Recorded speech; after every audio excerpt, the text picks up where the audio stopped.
Western Europe at the middle of the 20th century.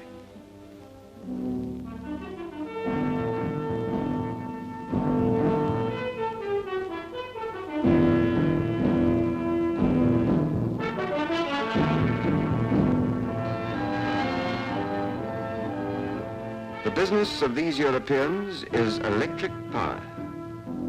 And if it had not been for other Europeans before them, Faraday and Maxwell, Galvani, Volta and Pacinotti, Graham and Siemens and Ferranti, these men would not be here, erecting a towering pylon high in the Italian Alps. And the work they're doing, that too concerns Europeans of many different nations. For this pylon will carry electric power north from Italy over the Simplon Pass to Switzerland, and perhaps to France and Germany. Where will it come from? How will it be generated? Down into Italy, across the white peaks where 100 miles away, these huge pipelines stride down the mountainside into the valley of a river called the Noce. Then go further down like Dante into the very mountain itself, and you will find your guide. Do you think it's strange that we are building a power station underground in the center of a mountain? But in this district, in the winter, there are terrible avalanches. Down here, they will never trouble us.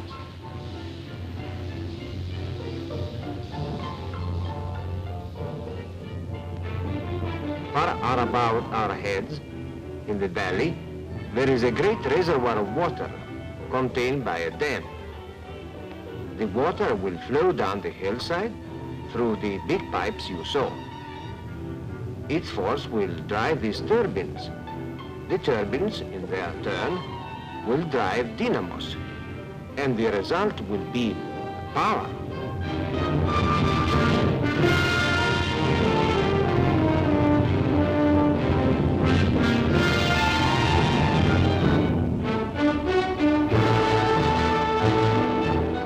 And when it's finished, we shall be building 4 more like it, all driven by the waters of the river Noce.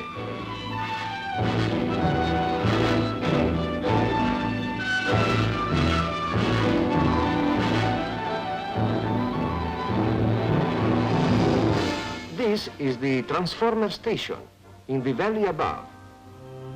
From here, some of the power will go to our cities, Milano and Torino. Some will go to the Italian railways, and some will be sent to the countries to the north, over the pylons you saw them erecting on the Simplon Pass. Santa Giustina, Sonico Cedegalo, Sabbione Marasco, Santa Massenza. All these are the names of new power stations finished or in the building.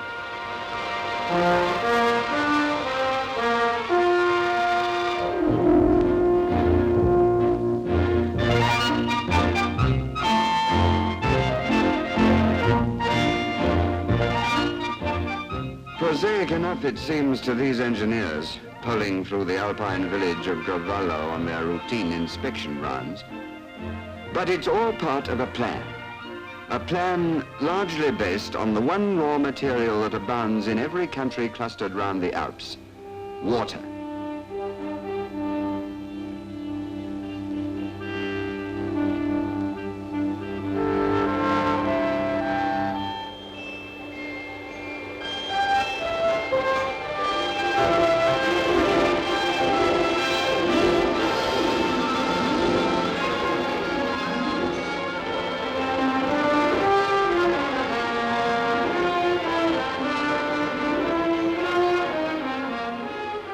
From the glaciers of the great alpine watershed to the streams, from the streams to the broad rivers winding through the plains of Europe to the sea, through Switzerland and Italy, Austria and France.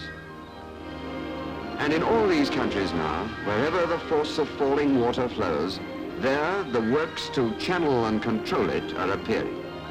The harness of steel and concrete, which speaks of a new mastery of nature, a new age of power.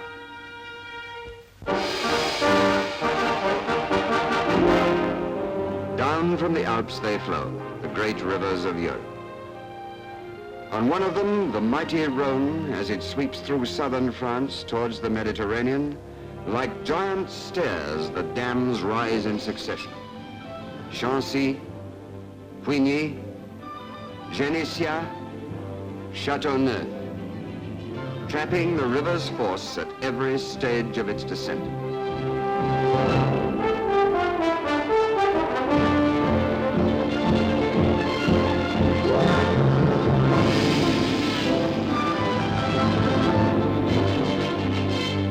You might well call this project the TVA of Europe. Our engineers first thought of it 50 years ago, and now we are building it. Do you know the pictures of Paul Cézanne? This is the country he painted. The soil is hot and thirsty. With more water, the farmers here could grow more food. These machines are digging a series of canals to irrigate the fields. At the same time, the cement plants erected on the spot are making concrete for bigger canals, so that ships will be able to bypass the shallow reaches of the river. This is the site of one of the power stations, and it's the electric power we shall get from the road that interests us most just now. In France, we sometimes call the years since the war le régime des coupures, the age of power cuts. So the Rhone Valley power plan means a great deal to us. And the Rhone is only one of the rivers we're going to draw power from. You can see sites like this all along the Dordogne, in the Pyrenees, and on the Rhine. There are 6,000 men working here on this one project at Donzère-Mondragon. This is one of the temporary towns where they live. It gives you an idea of how important these great power schemes are to France.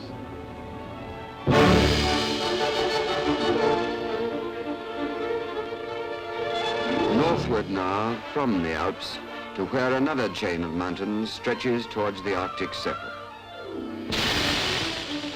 Here is another source of power for Europe, and another center of hydroelectric development.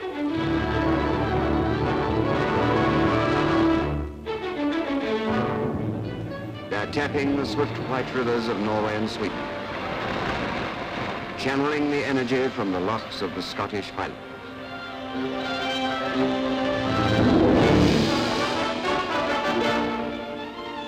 And so to the huge new generating plants of England, where the tall chimneys speak of turbines driven by other means than water.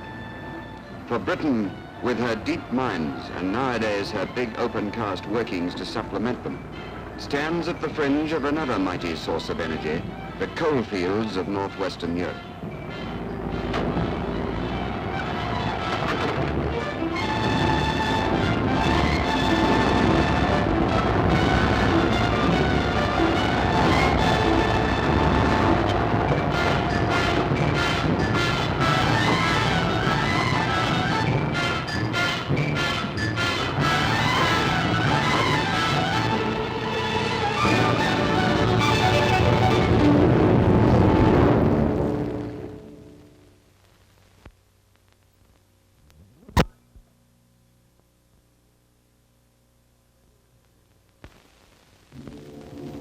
"20 million years ago, this land was densely forested.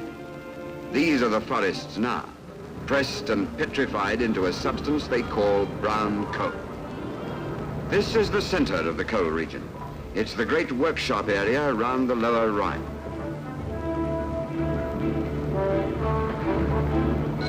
Soft and dusty, brown coal has little value for normal purposes, but for the furnaces of power stations, it is a perfect fuel.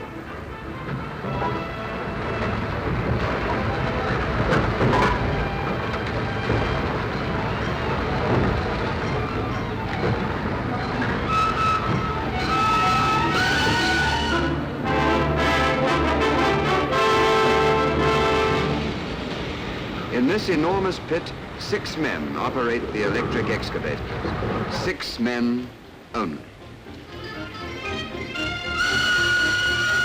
It costs little to extract and little to transport, for the generating plants that burn it have been built beside the workings.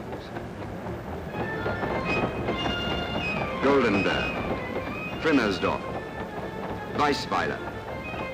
Their banks of chimneys dominate the landscape.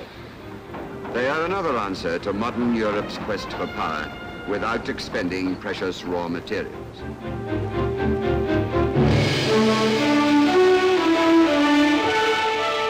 An extra turbine is started up to meet the mid-afternoon peak load in Cologne.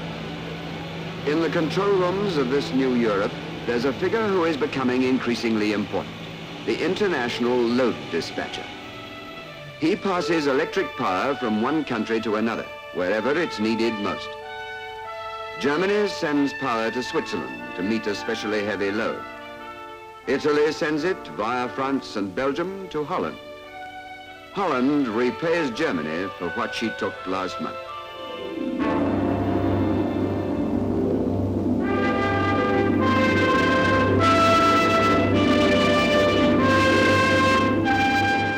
Already the breakers tell their tale of a continent becoming one.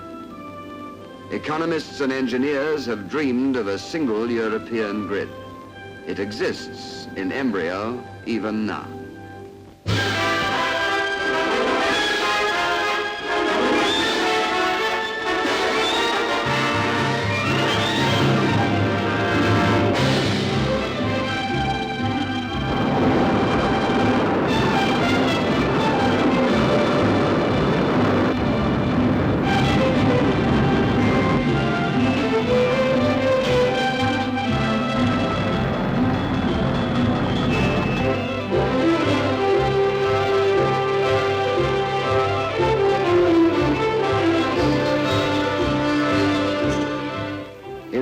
Generating stations, many of them the fruit of transatlantic cooperation under the Marshall Plan, Europe sees a measure of the stride of her recovery and of her coming strength.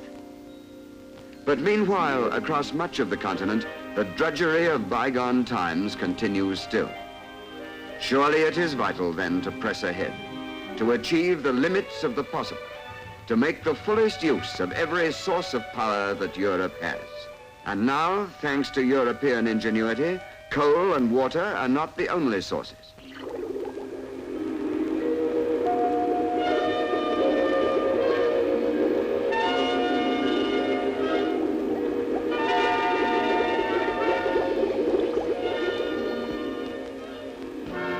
And where there is energy within the earth, why not release it? Make it work. Why not drill for it like oil, and instead of oil, strike steel?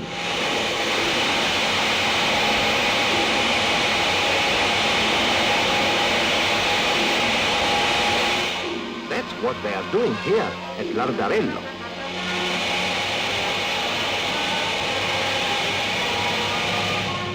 No wonder the ancient Romans spoke of the mysterious force stirring beneath the fields of Tuscany.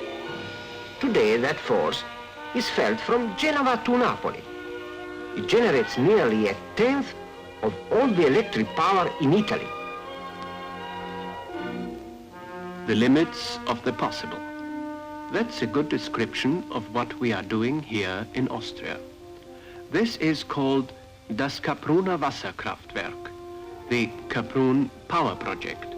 And when they saw the plans, some engineers told us it couldn't be done. Too difficult and too dangerous.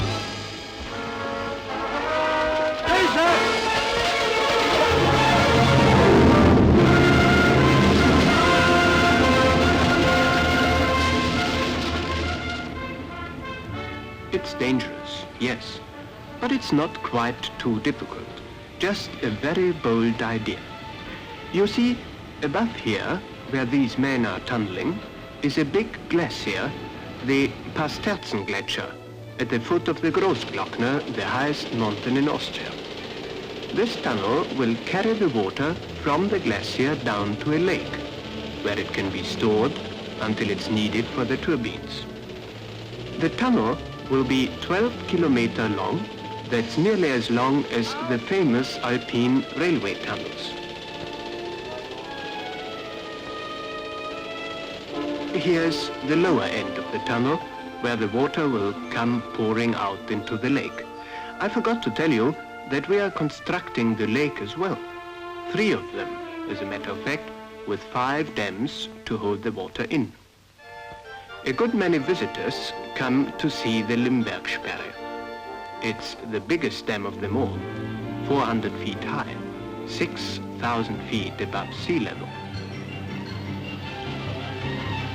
Everything about Kaprun is big.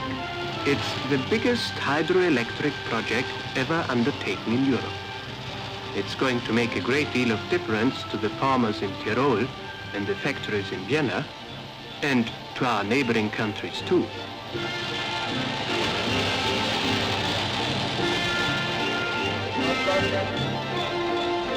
Lights on. Tight. Knife on. Tight.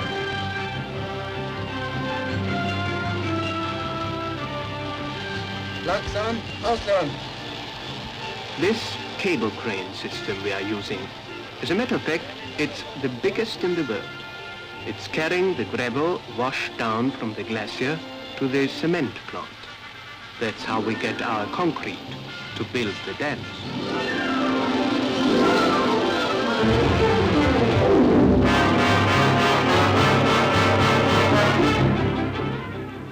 Of course, every single piece of equipment had to be manhandled up the mountains and then reassembled here on the site. Yes, I think you could say that this Kaprun power project is achieving the limits of the possible.